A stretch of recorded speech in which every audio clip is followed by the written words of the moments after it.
Hi everyone, my name is Paula Ferrero and welcome to this video on how to conduct an intake or pre-screening eligibility for a virtual naturalization event. Before we get started, I want to introduce myself and tell you a little bit about myself. I'm an immigration attorney based here in New York City. I have practiced immigration law exclusively since I graduated. I've worked in a private law firm. I've done policy for the federal government.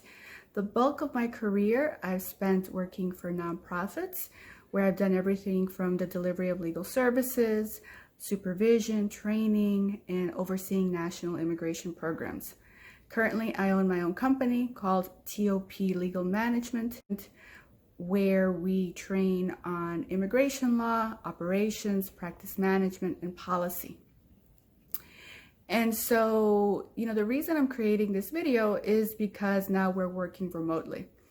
And I know that a lot of legal service providers are wondering, can they continue doing the same work that they've done in the past if they're working from home, if they're not in the office? And my opinion is yes. There have to be some modifications, but I think overall, a lot of the same work can be done using the tools that we have at hand. So let me tell you a little bit about group processing events.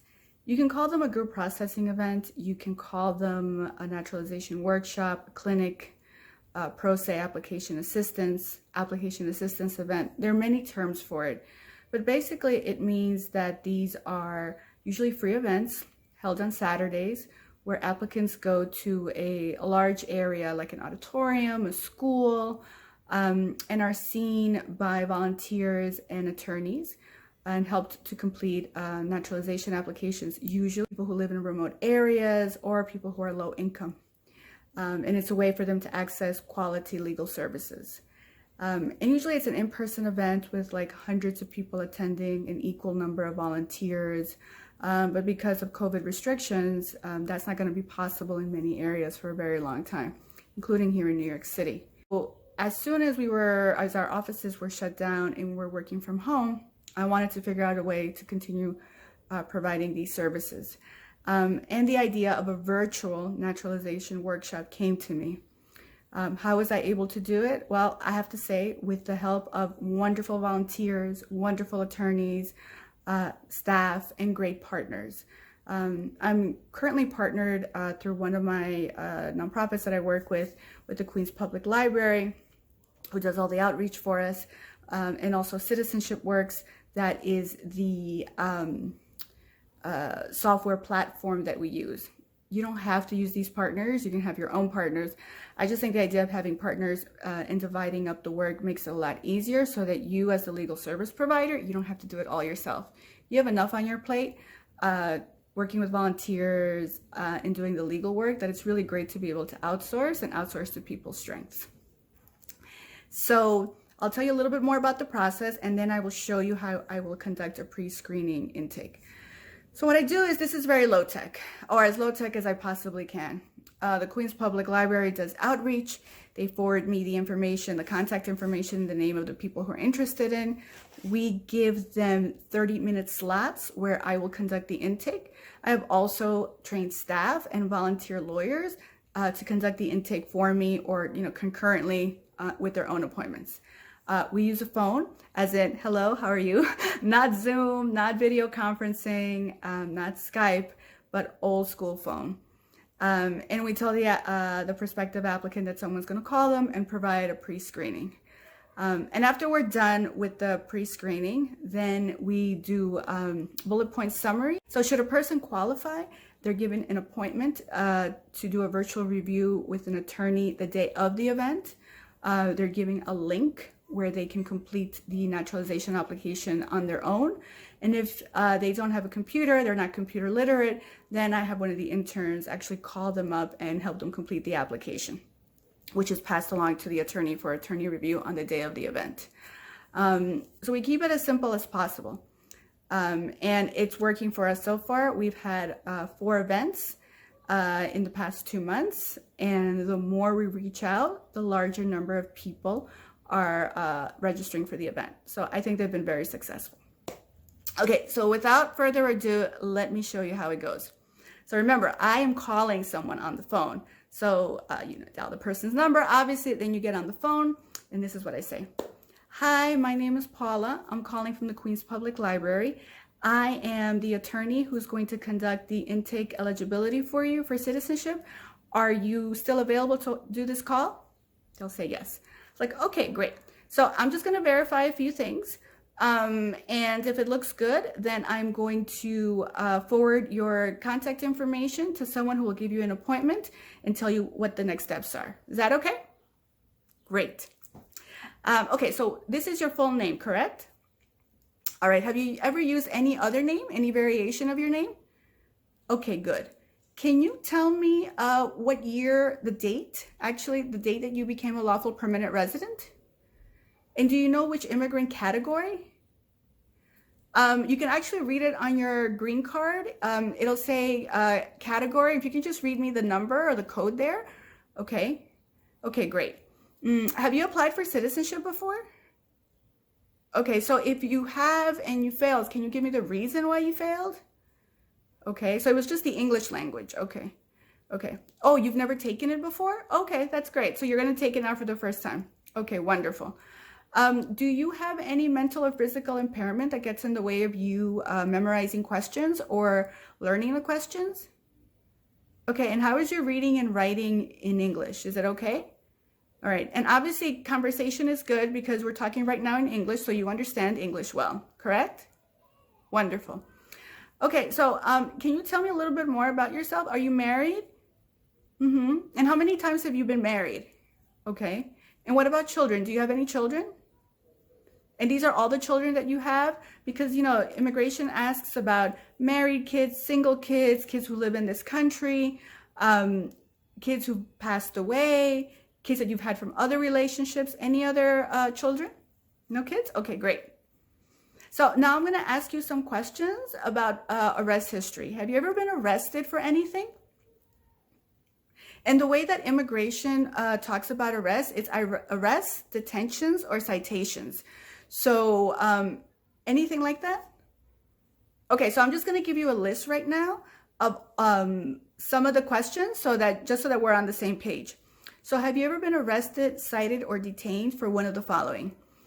Illegal drugs, illegal gambling, drunk driving, driving without a license, any issues with alcoholism, any issues with prostitution? Have you ever been deported from this country? Have you ever been in deportation? Okay. Have you ever lied to get an immigration benefit? Lied to get a visa to come to this country? What about to get a benefit from the government, like a public benefit? Any issues with that? And have you ever helped someone smuggle someone into this country? Okay, great. And then one last question. Any tickets, any time from the MTA for not paying the bus or subway? Okay, so just parking violations. Okay, so the most important thing is that you've paid these parking tickets, right? Okay, good. And then any of them involve drugs or alcohol or points on your license? Any of them had a fine of $500 or more? And what about damage to property or physically hurting someone? Okay, so if there are any dispositions, if there are any arrests, even if the charges were dismissed, they have to be disclosed to immigration. So I need you to get a certificate of disposition from the court. And we can send you the contact information for the court if you don't have it right now. And if you have a copy of the certificates, that's fine. We don't need an original to complete the application, but we need the certificates to be able to complete the application. Okay, great. So now I'm going to ask you some questions about your income, just to make sure maybe you are eligible for a fee waiver or fee reduction. Okay, a fee waiver means that the application is given to you for free by the Immigration Service, and a fee reduction, it means they give you a discount on the application. Okay, so are you using any public benefits such as Medicaid, food stamps, Section 8 housing? Okay, if you are, then if you can get me an eligibility letter, a current one, saying that you are receiving it, we can request a fee waiver. And if you're not, if we can see your latest taxes, if you can send us a picture of the first page of either your 2019 or your 2018 taxes, then we can see if you're eligible for a fee waiver based on income. Do you know how much money you declared last year on your taxes? Okay, so if you don't, that's fine. We can just verify by looking at your taxes, and then we'll get back to you to see if you qualify for anything. Great. And if you're a male between 18 and 26, do you know if you registered for selective service? If you completed high school or you went to college, that's actually part of the process. You may have registered already. Okay, so we can check with the selective service website, and we can do that actually towards the end of this intake. I can have someone from my staff verify that with you, and that will be helpful. And just to make sure you're willing to take the oath of allegiance, you're willing to swear to uphold the Constitution, to work in a civilian capacity for the government, to bear arms for the country if the law requires it. Okay, great. Fantastic.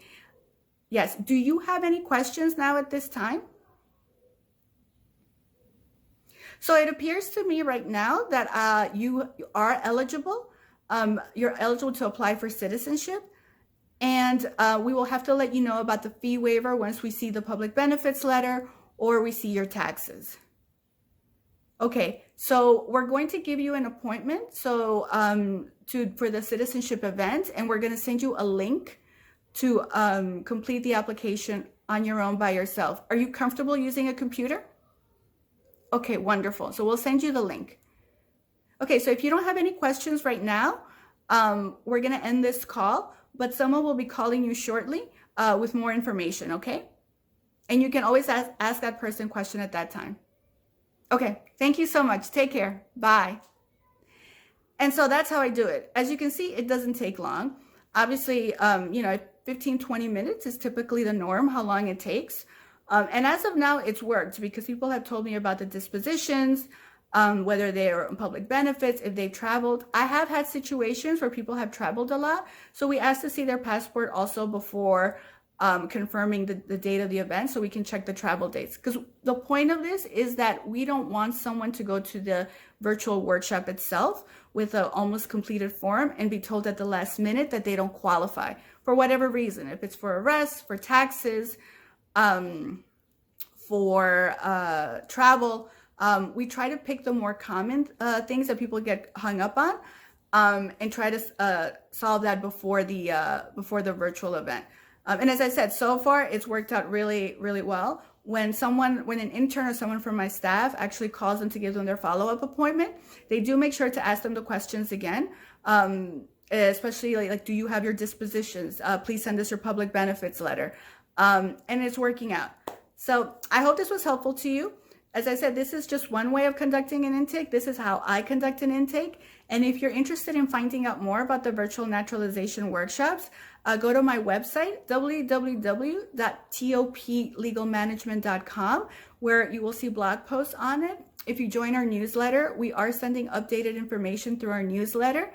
And also we're going to have some resources, including an ebook where I talk more in depth. I discuss more in depth the virtual naturalization workshop. So I hope this was useful. Thank you so much for joining, and we'll see you next time. Bye.